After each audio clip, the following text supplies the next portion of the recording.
तो आज की सिचुएशन तो अभी तो यही बनी है कि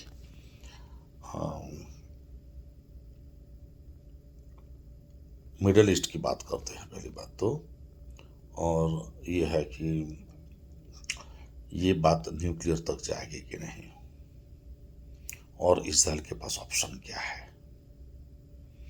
और इसकी वजह यह है कि इसराइल अभी तक अनचैलेंज रहा। इसराइल अभी तक अनचैलेंज रहा और यही उसके लिए एक वजह बन गई कि अब उसको फियरसम भी बनना पड़ेगा कि क्या होगा, क्योंकि और सिर्फ अपने स्ट्रेंथ काउंट करने से बात नहीं बनती है कि हमारे पास इतने न्यूक्लियर वेपन्स है, टैक्टिकल वेपन्स है, हमारे पास सुपीरियर टेक्नोलॉजी है, हमारे पास प्रिसिशन वेपन्स है, हम किसी को कहाँ पर भी मार सकते हैं। वो बात एक अलग है। जब युद्ध की बात आती है तो हमारी वीकनेस भी देखनी पड़ती है, सामने वाले की स्ट्रेंथ भी देखनी पड़ती है। जैसे कि smaller the population smaller the land, Israel की भी सबसे बड़ी वीकनेस है। इसराइल ये समझता है, मान लो कि चलो हम दूसरे मुल्क को ख़त्म कर देंगे, तबाह कर देंगे, अगर हमारा एग्जिस्टेंस का सवाल आ गया तो गलत बात नहीं है। लेकिन सामने वाले के पास अगर कन्वेंशनल वेपन्स है लेकिन इतनी तादाद में है और आपके पास कितनी भी अच्छी डिफेंस सिस्टम है, इसके बावजूद अगर आप नहीं रोक पाए और अगर उन्होंने लोगों पर भी हमला कर दिया, क्योंकि अब मिलिट्री इंस्टॉलेशन पर वो लोग नहीं जाएंगे, वो लोग आपको ख़त्म होने पर तुले हुए हैं, तो मुसीबत ये आ जाएगी। दूसरा कि आप ईरान की स्ट्रेंथ देखिए कि इसके पास प्रिसिशन वेपन्स अगर है या नहीं, इसके पास फाइटर जेट्स तो है, इसके पास काफ़ी मिसाइल्स हैं, हाइपरसोनिक है, बैलिस्टिक है, ड्रोन्स टेक्नोलॉजी है, रसिया का सपोर्ट है, चाइना का सपोर्ट है, नॉर्थ कोरिया का सपोर्ट है। बात कहाँ पर जाएगी? आज अमेरिका को इतना टेंशन दे रहा है इसराइल। आज मान लो कि कॉस्ट कितना रिजनेबल है कि नहीं। इस्माइल हानिया को मारना, सोचते हैं कि चलो ये हमास है, हमास शांति नहीं चाहता है, हमास की वजह से इतनी वॉर हो गई। लेकिन ये इश्यू में नहीं था। इश्यू में ये था कि इस प्रॉब्लम का समाधान कैसे करें। मान लो कि आज की तारीख में इसराइल ये समझता है कि चलो हम समाधान कर लेते हैं, तो उसके पास ऑप्शन क्या है? उसके पास ऑप्शन एक ही है कि उसको कंप्लीट फ्रीडम देनी पड़ेगी वेस्ट बैंक को और गाजा स्ट्रिप को, कंप्लीट फ्रीडम देनी पड़ेगी, एज अ कंट्री रिकॉग्निशन देना पड़ेगा। साथ साथ में एक खतरा है कि रेकलेसली करेजियस है हमास, कल जाके वो लोग कोई न्यूक्लियर वेपन्स लेकर फिर से ये प्रॉब्लम कर दे। इसीलिए इसराइल को के पास रेड फ्लैग भी है कि भाई आपको प्रोटेक्ट करने के लिए रशिया है, अमेरिका है, आपको मिलिट्री की ज़रूरत नहीं है। और ये बात अगर दो ही कंट्रीज से बन सकती है और वो जॉइंटली टुगेदर, चाहे यूक्रेन और रसिया के बीच कितनी भी लड़ाई हो और यूएसए से कितना भी रिश्ता क्यों ना बिगड़ा हो, लेकिन अगर रशिया और अमेरिका दोनों साथ मिलकर अगर काम करते हैं इस रीजन में, ताकि इसराइल पर भी कोई खतरा ना हो फ्यूचर में और इन लोगों को फ्रीडम भी मिल जाए, तो अमेरिका और रशिया को साथ मिलकर काम करना है ताकि गारंटी रहे। ये बहुत ही इंपॉर्टेंट फैक्टर है, इसके अलावा कोई चारा रास्ता नहीं है। लेकिन अगर हमास ये चाहता है या वेस्ट बैंक या पैलेस्टाइन लोग ये चाहते हैं कि पूरे मुल्क में जूइश लोग नहीं होने चाहिए, इन लोग को कंट्री छोड़ना पड़ेगा, हम इनका कोई अस्तित्व नहीं मानते हैं या एज अ कंट्री हम उनको रिकॉग्नाइज नहीं करते हैं, तो ये सबसे बड़ा मसला होगा और ये इसराइल को कभी गवारा नहीं होगा। और इसके लिए इसराइल किसी भी हद तक जा सकता है, अपनी एग्जिस्टेंस की वॉर कर लेगा, लेकिन ये मुल्क नहीं छोड़ेगा, क्योंकि ये सेटलर्स हैं। और ये कंट्री छोड़कर भाग गए थे और रीसेटलर्स वापस आए। तो हम ये नहीं कह सकते कि ये इनका मुल्क नहीं है। सबसे इंपॉर्टेंट बात यह है कि देखिए, पैलेस्टाइन के लोगों को भी ये बात को रिकॉग्नाइज करना पड़ेगा कि ये सेटलर्स थे और अभी काफ़ी टाइम से ये रीसेटल हुए हैं यहाँ पर। इनको आने का पूरा अधिकार, ये इनकी भी लैंड है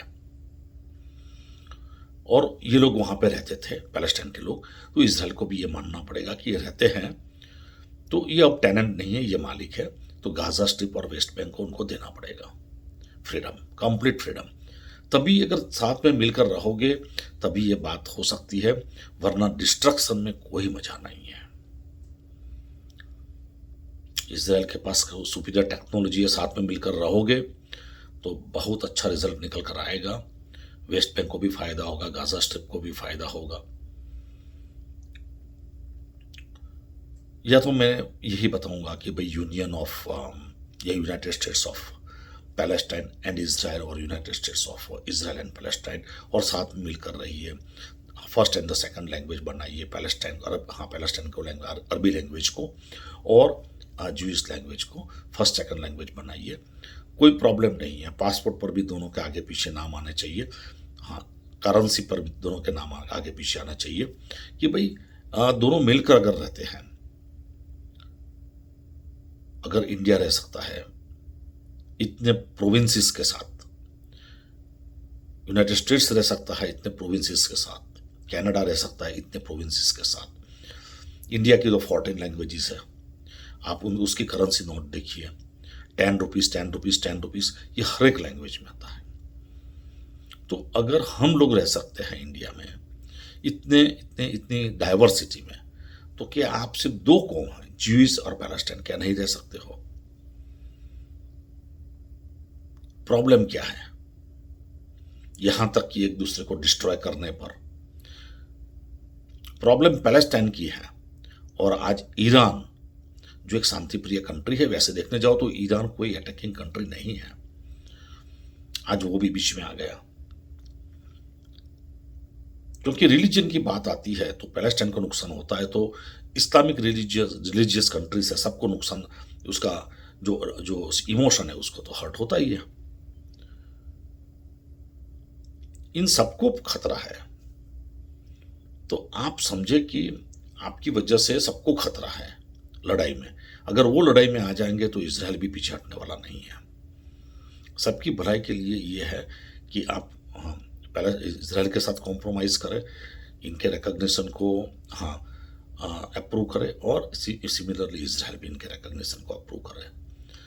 अगर आप ये वॉर को, लेकिन अगर आप समझते हो कि हम वॉर जीत जाएंगे, ये कभी ना जीतने वाली वॉर है इजराइल के लिए, ये ऑनगोइंग है। इसीलिए बहुत इंपॉर्टेंट है कि एक कंस्ट्रक्टिव डायरेक्शन में एक स्टेप कदम लिया जाए, और ये काम अमेरिका और रशिया कर सकता है। इजराइल को कितना भी सपोर्ट कर ले अमेरिका, फिर भी इजराइल का बचना नामुमकिन हो सकता है अगर ये बहुत एस्केलेट हो गया तो। हमें एस्केलेशन से बचना है, क्योंकि एस्केलेशन से जो नुकसान होगा और इतनी अनप्रेडिक्टेबिलिटी बिल्डअप हो जाएगी, फ्यूचर में ये हो सकता है कि इजराइल ने न्यूक्लियर बम का इस्तेमाल कर दिया, रशिया बीच में आ गया, अमेरिका बीच में आ गया, और वर्ल्ड वॉर की तरफ सिचुएशन हो जाए। ये देखिए, वर्ल्ड वॉर जब हुआ था 1915 में, जो 1919 में ख़त्म हुआ था, और दूसरा हुआ 1939 में, 1945 में ख़त्म हुआ था। उस वक्त की बात अलग थी। उस वक्त अमेरिका एक ऐसा कंट्री था जिसके पास सिर्फ 2 न्यूक्लियर बम थे, और वो न्यूक्लियर बम से उसने जापान को फाइनली साइलेंट कर दिया। लेकिन आज सिचुएशन ये नहीं है। आज सिचुएशन बहुत वर्सन हो चुकी है। इंडिया 65 और 71 की वॉर जीत भी गया, लेकिन पाकिस्तान के साथ अब वॉर करना इतना आसान नहीं है, जितना भी आसान नहीं है। पाकिस्तान काफ़ी ताकतवर कंट्री है।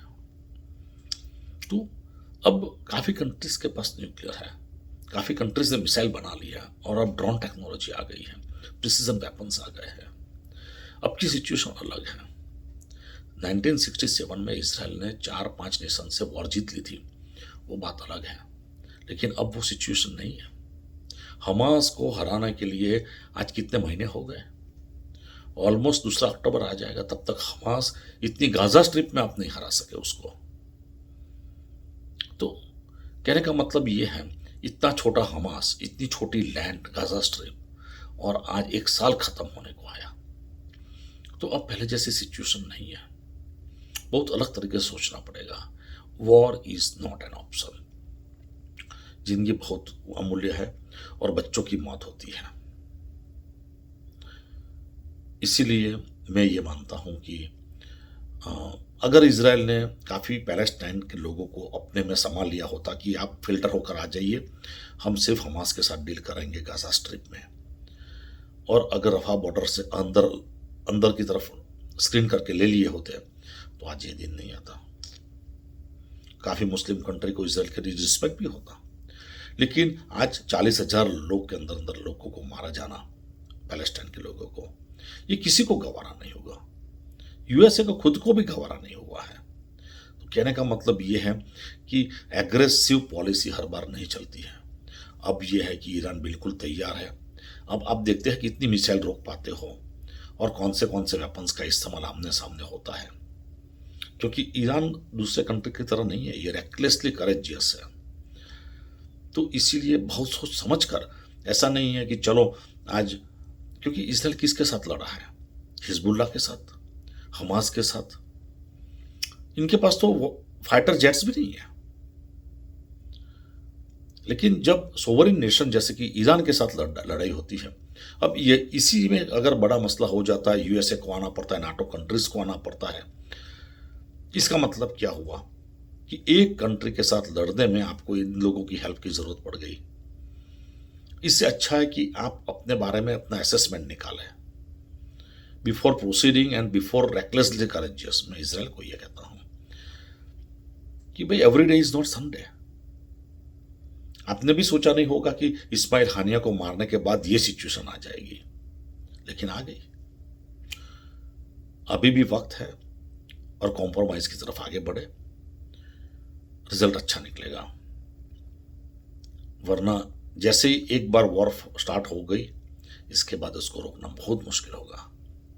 क्योंकि मिसाइल आज ऐसा नहीं है कि 50 मिसाइल आज छोड़ी और 100 मिसाइल दूसरे दिन, एक साथ में 50,000 मिसाइल आएगी, क्या करोगे? इसी के साथ मैं मिलता हूं आपको अगले वीडियो में।